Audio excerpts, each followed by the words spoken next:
الفتى الروحي سيدنا نبينا وشافينا رسول الله صلى الله عليه وصحبه وذريته بأن الله يولد رسوله وينفعنا بأسرارهم وورائهم وعلومهم وبركاتهم في الدين والدنيا والآخرة ونخص خصوصا إلى روحي الشيخ سالم بن سمير والشيخ محمد النووي الجوي أن الله يغفر لهم ويرحمهم ويعافيهم ويغفرهم بأن الله يولد درجة الجنة وينفعنا بأسرارهم وورائهم وعلومهم وبركاتهم في الدين والدنيا والآخرة بسر الفاتحة. أعوذ بالله من الشيطان الرجيم. بسم الله الرحمن الرحيم. الحمد لله رب العالمين الرحمن الرحيم مالك يوم الدين إياك نعبد وإياك نستعين اهدنا الصراط المستقيم صراط الذين أنعمت عليهم غير المغضوب عليهم ولا الضالين آمين. Bismillahirrahmanirrahim.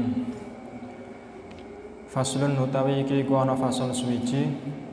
Rupane fasal wa makna la ilaha illallah utawi maknane la ilaha illallah iku la ma'budu iku ora ana zat kang disembah iku maujud bihaqqin kelawan hak oleh ora ana pangeran sing disembah fil wujudi ing dalam wujude ma'bud illallahu angin rupane Gusti Allah.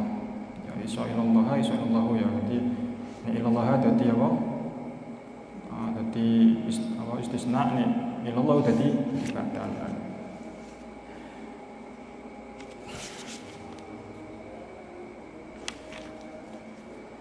Jadi napa makna la ilaha illallah ini menerangkan tentang apa? Tentang menjelaskan miftahul jannah. Miftahul jannah itu mesti napa? La ilaha illallah. Kuncine surga itu didono karo Gusti Allah ya, penak ya. Didono ya iku miftahul jannah la ilaha illallah. Jadi napa?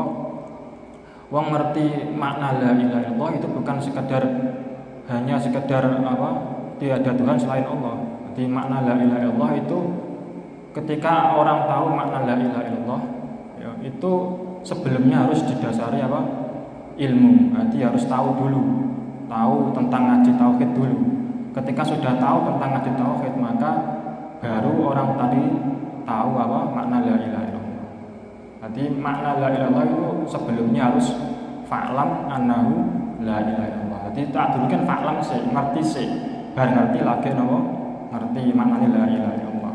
La ilaha illallah maksudnya bukan hanya apa tiada Tuhan selain Allah saja, tapi apa enggak ada perkara yang semua barang sing wujud atau semua alam semesta ini itu pasti apa dikendalikan oleh Gusti Allah. Enggak ada barang atau sesuatu yang tidak dikendalikan Allah. Sesuatu kabeh dikendalikan Gusti Allah. Jadi misalkan sampean kudu iso yakini kabeh Gusti Allah. Misalkan sampean iso mangan, sampean iso wareg iku ora kok mergo mangan sego. Sampean iso seger ora kok mergo napa? Ora kok mergo ngombe banyu seger, banyu es. Nah, kabeh mau krana Gusti Allah. Logikanya seperti ini. Jika apa jenenge banyu mau iso nyegerno ketika tenggorokane sampeyan lara, apa iso seger?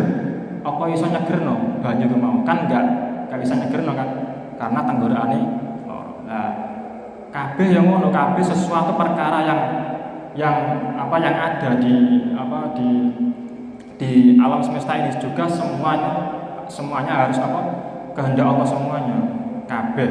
Jadi musakhor kabeh. Jadi semua alam semesta itu musakhor. Musakhor itu dikendalikan oleh Gusti Allah.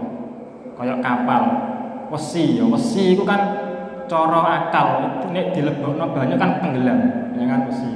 Terus nek dadekno kapal, kok iso ngambang.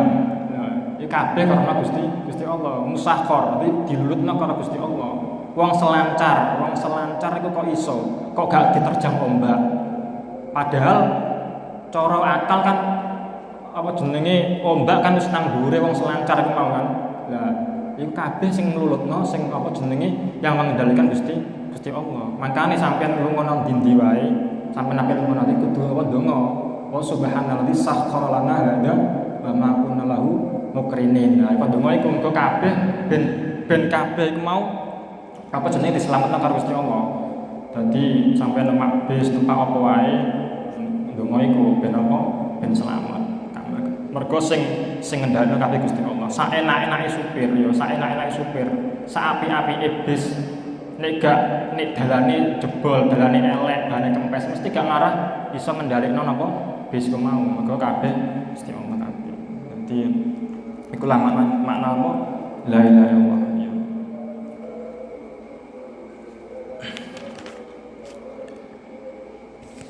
Faslun utawi iki kono fasal suwiji rupane fasal alamatul bulugi utawi pira-pira alamate utawi pira-pira tandane balik iku salatun iku telu. Nah iki apa? Ya mau bar nerangno apa? Usuluddin, nerangno tauhid, sekarang nerangkan apa? Nerangkan syariat. Jadi harus bertahap, kabeh iku bertahap. Dadi ana apa jenenge tahapane.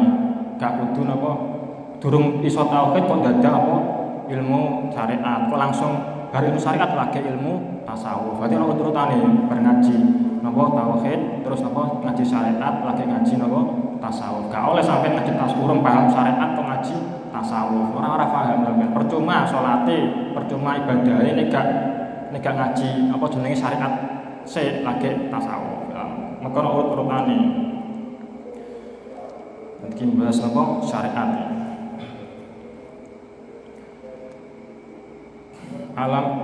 Jadi alamat apa alamat balik iku ana telu ya. Tamamu khamsa asyarata rupane sempurnane 15 sanatan apane taune. Oleh sempurna fi zakari ing dalem wong lanang wal untha lan wong wedok.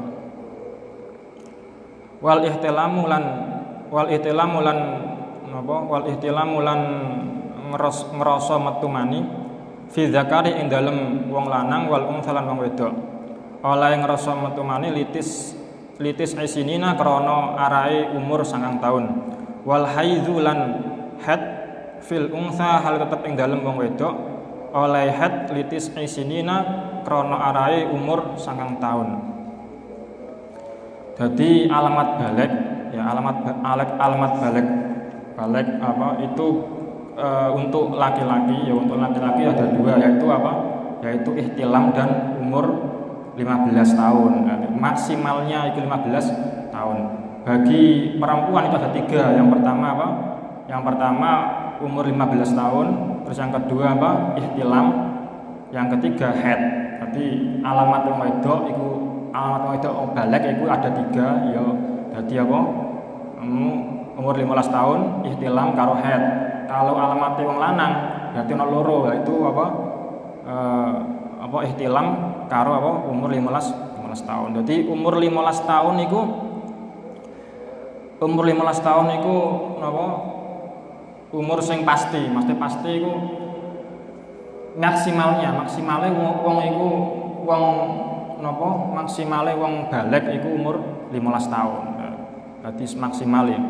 Tapi walaupun ketika durung 15 tahun kau wis metu mani berarti wis dianggap napa balik. Ya, tapi maksimalnya 15 tahun. 15 tahun apa jenenge iki kan carae kan komariatan tahdidiyatan. Dadi pasti 15 tahun.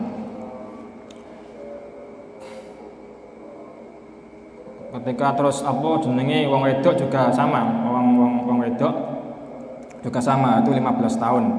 Maksimalnya 15 tahun. Terus yang kedua yaitu ihtilam. Ihtilam bagi siapa? Bagi wong lanang atau wong wedok.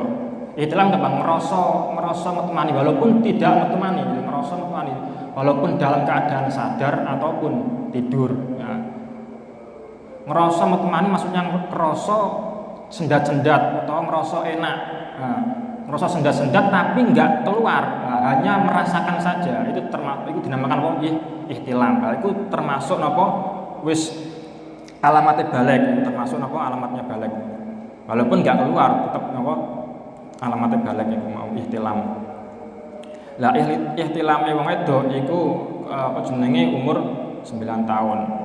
Terus yang ketiga yaitu haid. Haid bagi orang wedok tok ya. Haid fil untha litis isinin. Jadi ketika orang perempuan itu haid umur 9 tahun. 9 tahun komariah, 9 tahun hijriah, bukan samsiah. Jadi 9 tahun hijriah kurang napa? Kurang 16 hari. Ini sampean nggo sarah sampean delok Jadi bi angkana naksuha aqalla min sitata asyara yauman. Jadi umur 9 tahun kurang apa? Kurang 16 hari. Kalau umur 9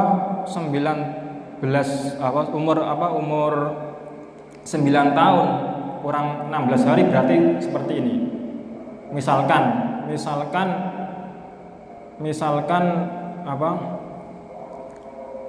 umur 9 tahun pas itu di tanggal 1 Safar ya, 1 Safar. Ya, 1 Safar itu umur 9 tahun. Terus kurang dari 16 hari berarti tanggal 15 Muharram kok metu darah, berarti dinamakan darah haid. Berarti kan kurang dari 16 hari. Ya 15 ya 15 16 17 18 19 20 21 22 23 24 selawe 26 27 28 29 30 ya berarti tanggal 15 ya tanggal 15 mau Muharram iku kok wis metu haid wis metu darah berarti dinamakan darah haid. Tapi kalau sebelum tanggal 15 kok sudah keluar darah berarti tidak dinamakan darah haid tapi darah apa? Darah fasid. Darah fasid itu darah yang keluar dari perempuan yang belum pernah mengeluarkan darah haid, ya belum pernah mengeluarkan darah haid, yang sebelum umur 9 tahun kurang 16 hari. Seperti tadi, jadi ketika darah keluar sebelum tanggal 15 berarti itu dinamakan darah fasid, tidak darah haid. Tapi kalau darahnya itu keluar tanggal 15 ke atas berarti dinamakan darah haid. Ya jelas ya. Dari darah fasid dengan darah istihadah hampir sama. Jadi hukumnya sama, cuma pengertiannya beda. Jadi ini darah istihadah kan darah yang keluar yang tidak pada tempatnya, yaitu darah yang keluar yang sebelum 24 jam. Atau darah yang keluar sesudah atau melebihi 15 hari ya. Hukumnya tetap sama. Ya gak oleh poso. Ya tetap oleh poso, ya tetap wajib poso, ya wajib salat. Darah fasid juga demikian sama. Ya wajib poso, ya wajib salat.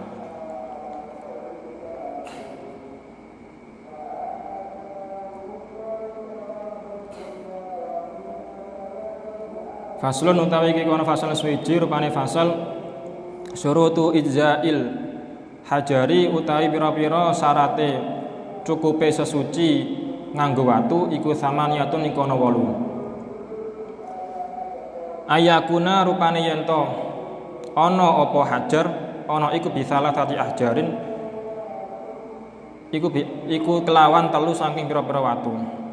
Jadi syarat Jadi menerangkan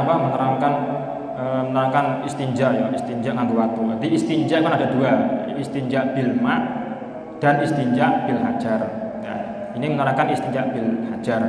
Istinja bil hajar itu syaratnya ada 8. Yang pertama yaitu harus adanya 3 batu, ya 3 batu. 3 batu yang suci.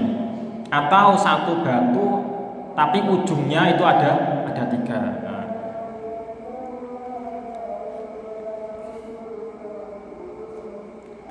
Wa ayyangqa lan yento iku iso diwaca loro ya. Dadi iso wa ayyangqa iso wa ayyungqiya.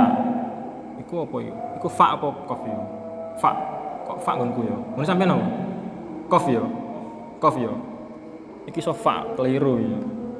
Sebener qaf ya wa ayyangqa utawa ayyangqiya ya. Berarti nek wa ayyangqa lan yento ya. Berarti ni wa ayyangqa lan yento yento dadi bersih apa al mahal apa mahal. Utawa diwaca loro nek, setoke diwaca wa ayyungqiya lan yento bersihake apa hajar iso bersihane al mahal ing panggonan. Nah, iso diwaca loro. Ya. Terus yang kedua yaitu Yang kedua syaratnya harus mahalul najis itu harus bersih.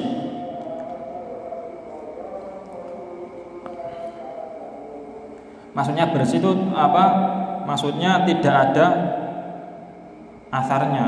Jadi hanya ada asarnya saja. Jadi bihaitsu la yabqa illa atharun la yuziluhu. Jadi maksudnya tidak ada ainiyah kecuali adanya asar. Jadi syarat yang kedua yaitu yaitu mahalnya harus sudah bersih kecuali asar. Karena karena hajar tidak membersihkan ainiyah, tidak membersihkan asar. Yang bisa membersihkan asar hanyalah air. Jadi yang kedua yaitu ayyamqa al-mahal.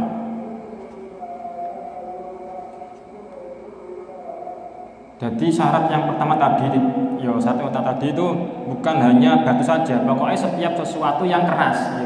Gimana syaratnya kan ayyakuna bi thalathati ahjarin, ada 3 batu atau batu satu yang ada tiga pojok seperti segitiga. Nah, syaratnya bukan hanya batu saja, pokoknya sesuatu yang keras, misalkan koyok kreweng utawa tisu.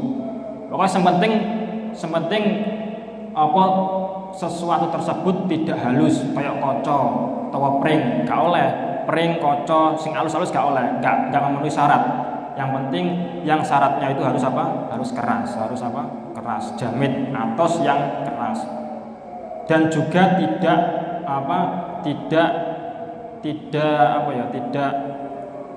tidak berupa makanan, misalkan roti kan keras, jamit, atos, tapi itu berupa makanannya orang, nggak oleh. Karena Karena makanan itu muhtaram, dimuliakan, nggak boleh dibuat istinja. Nanti gak kudu watu ya tisu ya iso, ya kreweng ya iso. Yang ketiga ya wa alla yajifalan yento ora garing, durung garing. Wa alla yajifalan yento durung garing. Apa an-najisu apa najis. Nah, terus yang ketiga ketika kamu mau istinja itu syaratnya belum garing. Berarti najisnya belum garing. Ketika kok sudah garing, berarti sudah tidak boleh istinja menggunakan batu, harus wajib menggunakan air. Ini wis garing. Karena apa? Karena li'anal hajar la yuziluhu hina idin. Nah, di sini terangkan li'anal hajar la yuziluhu hina idin. Karena apa? Karena batu tidak bisa menghilangkan ketika mahalnya garing, najisnya garing gak iso. Jadi watu iso ngilangno najis ketika najisnya itu basah. Ya ketika najisnya basah. Tapi kalau najisnya itu kering, maka tidak bisa menghilangkan najis. Wajib menggunakan air. Wala yang takila lan yento ora pindah opo najis. Terus yang ke berapa ini? Yang keempat yaitu ora pindah najis yang keluar dari dubur atau kubul itu tidak pindah tempat. Yo wis nang lingkungan itu mau. Nang lingkungan kubul atau dubur yo maksudnya gak jibrat nang dindi nek sampean berak gak jibrat, gak keluar dari mahalnya. Nah, ketika kok keluar dari mahalnya, berarti wajib menggunakan air. Wala yatro alam yento ora ora air teko alaihi ing atase mahal apa akharu apa najis kaliyo. Terus yang ke berapa ini? Yang kelima yaitu tidak terkena najis yang lain. Ketika sampeyan nguyuh utawa sampeyan ngising misalkan najise ora nyiprat, ora terkena najis yang lain. Misalkan sampeyan nguyuh emang nyiprat utawa kena najis liya lah. Berarti najis akhor selain najis mahal tersebut itu terkena najis lain. Nah, najisnya nguyuh dan najisnya apa? Mahal. Ya mahalu kharij ya. Mahal kharij itu tidak terkena apa? Tidak terkena najis yang lain. Ketika kok terkena najis yang lain, berarti wajib menggunakan air ya. Menggunakan air. Wala yujawizalan yento orang lewati apa wala yujawizalan orang yento orang lewati apa al kharij utawa najis yo najis atau al kharij maksudnya apa najis yang keluar yo cek apa jenenge cek ngising utawa nguyuh mau yo wala yujawizalan yento orang lewati apa najis utawa al kharij orang lewati safhatahu ing sisi dubure utawa lempitane mustanji. Ya. Dadi nek sampeyan napa ya wis apa ya. Iki kan kudu jelas, ini nerangno hukum kudu jelas. Ya gak aja sampai pikiran yo kok jorok, gak. Dadi kudu jelas. Nek gak jelas, aku sing dosa mergo menyamarkan ilmu kudu jelas. Berarti sampai ya. Iku kan nek ngadeg kan ana lempitane, bokong kan ana lempitane, ya kan lempitane. Lah lempitane iki mau nek apa jeneng kotorane sampeyan iku kok keluar dari lempitan bokong mau. Nah, berarti wajib dibasuh dengan air. Kalau najisnya masih di dalam lempitan bokong ketika ngadeg, lah berarti masih boleh menggunakan batu. Ya. Tapi kalau sudah keluar dari lempitan, maka wajib menggunakan air. Paham enggak ya? Paham ya? Wa hasyafatahu lan melewati ing hasyafae mustanji. Mustanji itu orang yang istinja. Ya. Hasafah apa? Hasafah yo dase lho, yo dase. Hasafah jenenge. Yo, ketika uyuhe sampean kok melewati ndas yo mau, yo sirah mau ndas dakar mau. Lah berarti wajib apa? Wajib dibasuh dengan air. Ketika belum melewati hasafah, maka apa? Masih boleh menggunakan hajar. Ya. Wala yusiba lan yento ora ngenani hu ing mahal orang ngenani maun apa banyu. Terus yang ke-7 yaitu tidak najisnya mahalnya tidak terkena air yang bagaimana? Air yang sedikit. Maksud sedikit itu air yang tidak cukup digunakan untuk bersuci. Misalkan sak cawuk kan enggak mungkin sak cawuk iso digunakan bersuci kan. Ya iso tapi kan kudune ngerti najis tenan ya kan. Misalkan sak bulit, sak cawuk kan enggak bisa digunakan untuk bersuci. Ya, jangan sampai najis yang ada di mahal dubur atau kubul jangan sampai terkena air, walaupun air itu bisa mensucikan ya, walaupun air itu bukan air mustakmal tapi air mutlak. Nah, atau terkena benda cair yang bukan air, benda cair terkena benda cair. Misalkan sampai menggunakan batu tapi watune teles, nah, gak oleh, kudune watune garing. Ya syaratnya sampai istinja nganggo watu, kudune watune garing, gak oleh teles. Teles gak boleh. Karena apa? Karena harus garing. Wala yusibahu maun. Mak yang bagaimana? Mak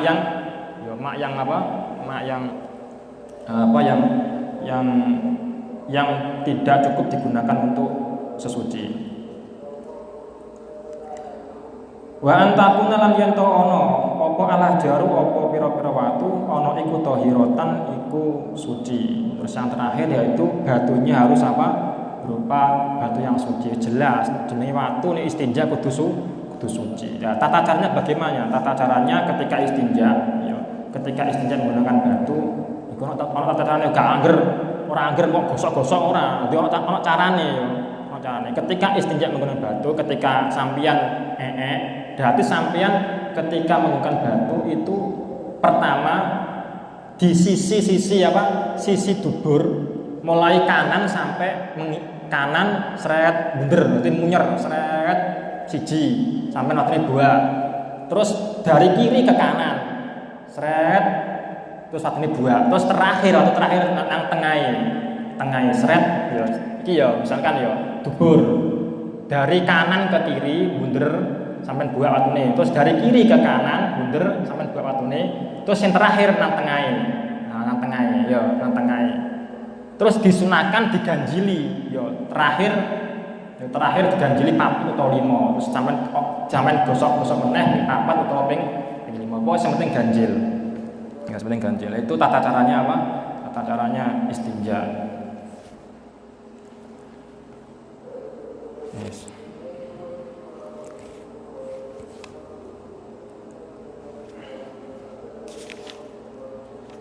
Terus terus Faslun utawi iki kan fasal suwiji rupane fasal furudul wudu'i utawi pira-pira fardune wudu. Iku sitatun iku ana 6. Al awalu utawi fardu kang kawitan iku an-niyatu iku niat. Nah, fardu apa? Fardu itu apa? Sesuatu perkara yang sah untuk apa? Yang sah untuk ibadah yang sah untuk digunakan ibadah, yang sesuatu tersebut itu bagian dari ibadah. Kalau syarat kan bukan bagian dari ibadah, kayak wudu. Fardune wudu kayak niat kan bagian dari ibadah. Ya niat kan bagian dari ibadah, bagian dari wudu. Tapi syaratnya wudu kayak misalkan banyune kudu banyu mutlak, gak oleh banyu mustamali jenis syarat. Saat dulu tak terangno syarat apa fardune wudu. Di sini kan nggak ada keterangan apa syarat-syaratnya wudu. Nah, sekarang saya terangkan syarat-syaratnya wudu. Syarat-syaratnya wudu ini nggak salah ono piro ini biyen ono piro 5 atau piro 5 ya insyaallah ono 5. Yang pertama itu harus ma'ul mutlak ya. Banyune kudu ma'ul mutlak. Ma'ul mutlak itu apa? Banyu yang apa? Air yang tanpa koyit, yang tidak dikoyiti atau tidak disifati dengan sifat yang lain. Misalkan banyu ya banyu, ora kok disifati dengan sifat yang lain, kayak banyu teh, banyu susu, air teh, berarti air yang mempunyai sifat yang apa? Yang sifat yang melekat. Ya, ketika air itu mempunyai sifat yang melekat, berarti tidak dinamakan air mutlak. Ya. Tapi kalau airnya itu sifatnya enggak mutlak, maka dinamakan air mutlak. Misalkan banyu kendi, saya taruh ke jeding, dinamakan banyu apa? Banyu jeding. Banyu jeding saya taruh ke gelas atau ke aqua, dinamakan banyu aqua. Berarti sifatnya itu, koyitnya itu tidak tentu, bisa berubah-ubah. Tapi kalau sifatnya itu tentu tetap, misalkan air susu saya taruh ke jeding, misalkan ke ciduk, berarti kan dinamakan air susu kan. Terus air susu sing nang ciduk mau tak dekek nang botol aqua, itu dinamakan air susu. Berarti kan koyitnya sifatnya kan tetap. Kalau sifat yang tetap itu berarti bukan air mutlak. Ya, jadi air mutlak itu sifat yang tidak tetap, sifat yang apa? Yang tidak mempunyai sifat yang tetap. Kecuali sifat yang nepai keadaan. Contoh air laut. Walaupun air laut itu mau dipindah nang dia tetap air laut. Ya, pindah nang dia tetap air laut, maka tetap dinamakan air mutlak. Karena apa? Karena nyocoki ke keadaan. Keadaan ini ya iku mau air laut. Nah, itu jenenge air mutlak. Pertama harus air mutlak.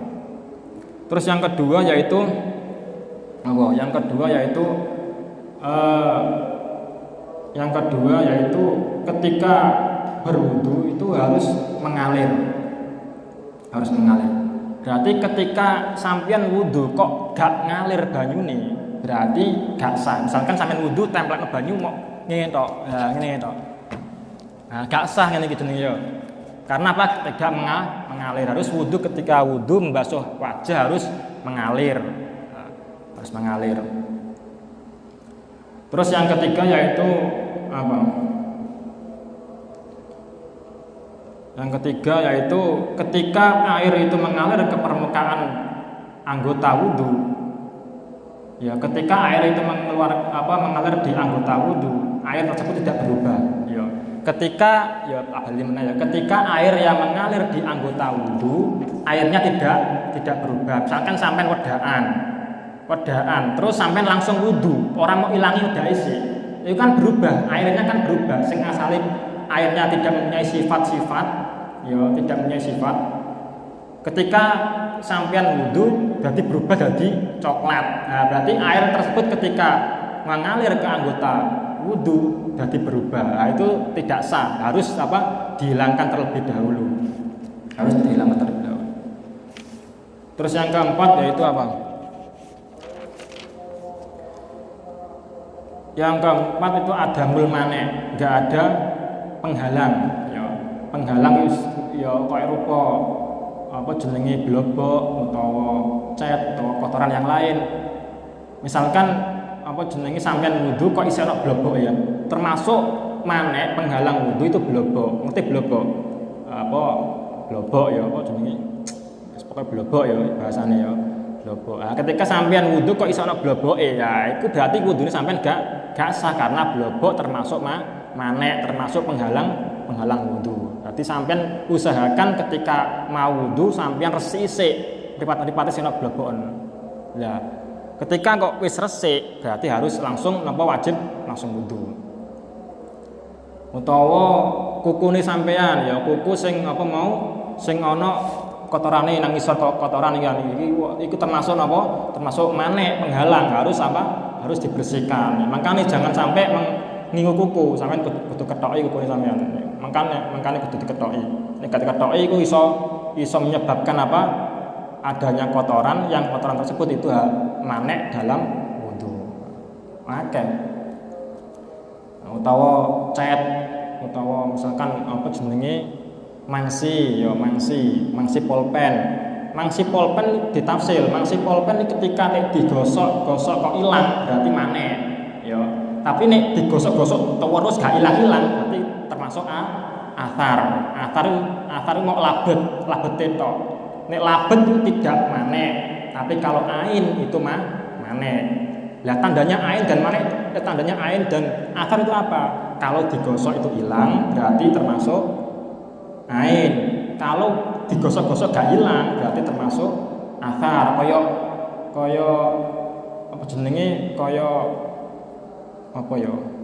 pacar utawa apa to?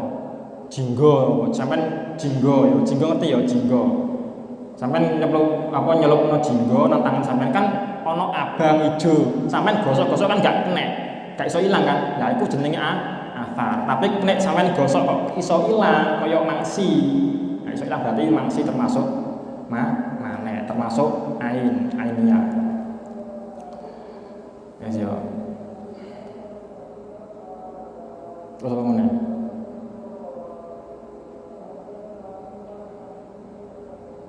Wes. Saling ku ikut tok ya. Iling-ilingan nih. Terus sekarang fardunya wudu yang pertama yaitu apa? Niat. Sebagai apa nih? Terus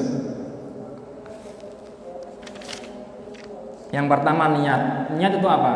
Niat itu qasdul fi'li muqtaranan bi fi'lihi. Ya, di qasdul fi'li muqtaranan bi fi'lihi. Jadi ketika kamu melakukan ibadah apa saja itu harus disertai dengan niat bareng. Sampai niat wudu, niat sholat, niat apa aja harus disertai dengan dengan niat bareng. Awal penggawaian kamu lakukan itu harus bareng. Kecuali puasa, poso nek bareng gak oleh, malah gak sah. Poso harus tabjitun niat, harus niat di awal baru puasa. Hanya itu saja yang tidak bareng, hanya puasa saja. Selain puasa maka wajib bareng. Jadi nawaitu ketika air sudah terkena wajah berarti harus kerentek nih niat nawaitu wudu'a mirafil ahdasi. Harus harus bareng karo niat.